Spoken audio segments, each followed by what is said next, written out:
Okay, we'll start with David Kelly.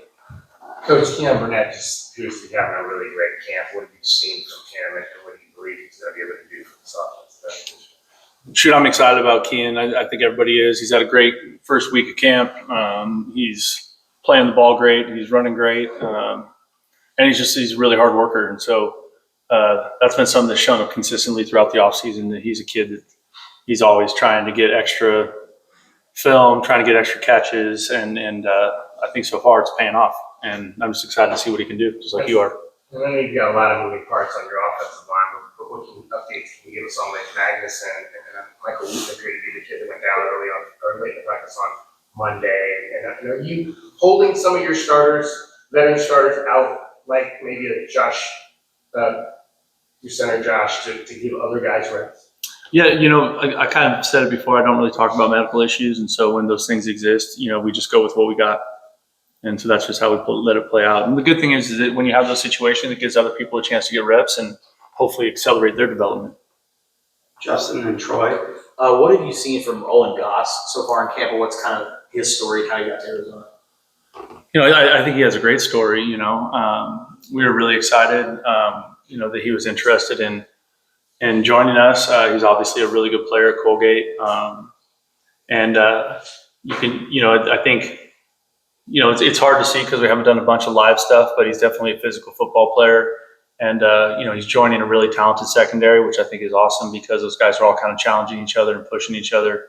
And he's a super hard worker, and everybody likes being around him. He's a great personality. Like, you guys get a chance to talk to him at some time, but everybody on the team likes Owen Goss, and so he's been a great addition so far. Troy and then Michael. Kind of going back to the offensive line, Rhino has kind of progressed throughout spring and this spring training camp. Can you just talk about his development and where he started with you guys and where he is today? Well, I think, he's a redshirt freshman. He's a work in progress, and I think we're excited about the path that he's on. He's got a lot of work to do still. He's still learning. He's still getting used to, kind of what we're doing offensively and that part of it. But we're encouraged by him. I think, he's another kid with just great energy and loves to play. And obviously he's got that great big body, which I think is going to be fun to watch him kind of grow and mature. And, like all young players, he's got some good days and some rough days, but he's learning and he's growing. And the good part is he's getting a lot of meaningful reps against a good defensive front, and that's giving him a chance to develop.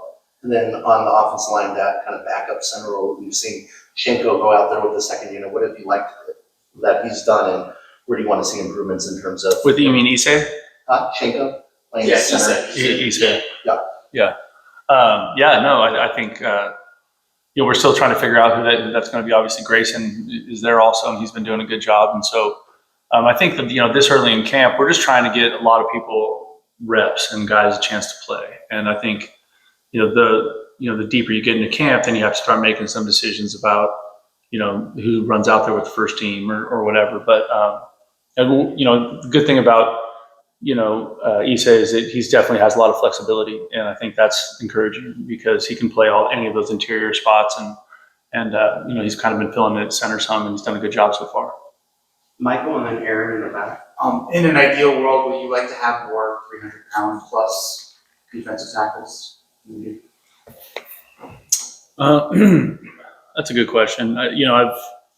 I've been a part of teams with successful big bodies and not so small bodies or not so big bodies there, so I would say, it just depends on how well they can play those interior gaps and can they get in the backfield and create havoc, TFLs and get after the quarterback. It's sometimes those guys are, sometimes those smaller guys are a handful in there because they have better leverage than those big, long bodies. And so, I would say that's more about production. Aaron and then Matt.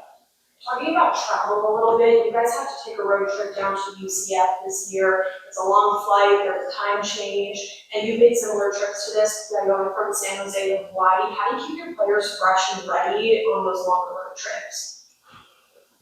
Every one of those is different. I think we'll try and go a day early and just kind of get them used to it, get them settled in with the time change a little bit. But at the end of the day, whenever we make those long trips, I'm trying to not focus on that. I think that's one of those things, at least my experience, at San Jose, that was one of like the traps of Hawaii. Is that like you're going to this nice place and everyone goes there on vacation and get off the plane and it's warm and everyone's like, so that part of it I think is more about, as a football team, are we going to allow that to be an excuse or not? And I think that's a choice you have to make as you prepare for those trips. Matt and then Brian. Brett, there being some cautious excitement for tonight's practice, getting guys live to the ground, tackling in full pads under the light situation like you guys will see in 3 weeks in the home opener. What did you hope to see in tonight's practice, and how did tonight's practice fulfill your expectations? I thought it was great. I think it's definitely, having not played in these lights here for a while, I think that was good to see. I think they're bright. And so, they really are. And so I saw some of our receivers struggling with that. And so we're going to have to do a good job of getting out here some, throughout the rest of training camp. Front seven guys, adapt to the physicality well. I hope so. I'll watch the tape, but I think there was some good stuff and some bad stuff on that tape. I think there's some guys at the offense, some things that the offensive coaches are going to be excited about, and some things that the defensive coaches are going to be excited about. And then I think there's going to be some stuff that they are not happy about. So it's just kind of a normal football practice. Brian and then Jason. Before you would mention decisions that you'll have to make at some point, at what point in camp do you think you need to start making those decisions? Is that maybe another week? I would say it's situation by situation. Some of those things are more clearly defined than others, or like every one of those battles is kind of at its own pace. And so I don't really have a hard line for those decisions. But it'll definitely, some of those reps will start to taper, right? And those will be conversations that we have with the players as we go. Like that's the reality of football. Is that we have to get what we think is the best group out there to play the best football we can. And so those people need reps, and they need the most practice opportunities we can provide. So normally the first couple of weeks of training camp, everybody's getting some opportunity because you want to give everybody a chance. But over the course of those 2 weeks, you start to have a lot of film, a lot of reps, a lot of stuff to evaluate, and you start making some determinations. And sometimes it's daily. Sometimes it's like this guy moves up, and the next day you move him down, you move somebody else up. You're just trying to create a little bit of pressure there, and so that those kind of battles that they have the necessary intensity that you can kind of try and elevate both people involved. Jason and Justin. Kind of on that same note a little bit, what do you make of the quarterback competition behind Noah and kind of the way the reps have been, and maybe who's kind of standing out there? I think Cole's done a really nice job. I think it's been cool to see. I think that started in spring and it's continued till now. I think, it's definitely ongoing. Like to me, there's nothing clear at that spot yet. That second spot, they've all done some good things at different times. And I think, probably in the next, they're off tomorrow, probably in the next 3 days, we'll start to make some determinations about how those reps with the twos are going to change. And then Bobby Wade kind of talked about it the other day. How did you come about finding Jeremiah Patterson, and has he exceeded expectations so far in camp? Or Jeremiah's an awesome young man. We knew a lot about him because he came from College of San Mateo, and he's a Bay Area kid. And so, we had him in camp at San Jose when he was in high school, and watched him play, tear it up at College of San Mateo. And so we've had a great history, or a great relationship with the coaches there, and the players that we've had from there have been good players for us in the past. And so when we coming out of spring, we were looking to add somebody that we thought could be effective.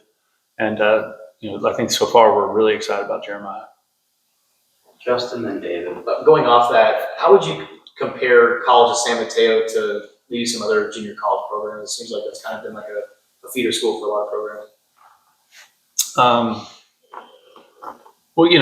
Year before last, they won the national championship, and last year they played for the state championship. I think they played for the state championship in California maybe 4 of the last 5 years. And so, I have a pretty high opinion of the junior college football in California. And I think for us, because of our location, because there's no junior college football in Arizona, our proximity to the state of California. I think there's 78 junior colleges in California.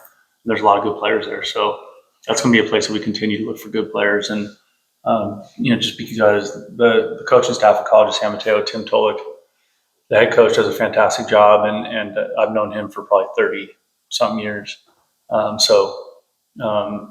Sometimes those people, you trust people's opinion, you trust their evaluation of players also, right? Just like when the NFL scouts come here and they ask me about whoever, Jonas Havanea, right? Like it's the same thing. I call a junior college coach or a high school coach and ask about a player. Some people you trust more than others, right? They just have a better track record with you. And then when do you begin preparation for New Mexico? Game prep? Probably like 10 days out. Last question to David. But we don't see a lot of traditional fullback sets on offense at the college level much anymore. What's your philosophy there on how much you want to utilize? Those guys are hard to find. You know what I mean? There's not a lot of people lining up for that job description. I've played with them before, and I haven't. Lots of times ended up using a tight end for that kind of work. Sometimes we've even used an offensive lineman, a linebacker, or a defensive lineman. It just really depends on.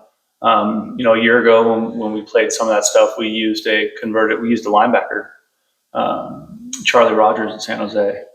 Caught a touchdown pass. It was amazing. Yeah, it's great. So, so it's just like that part of it is, I don't know how much that will do, but I think I think it's valuable if you have it. All right,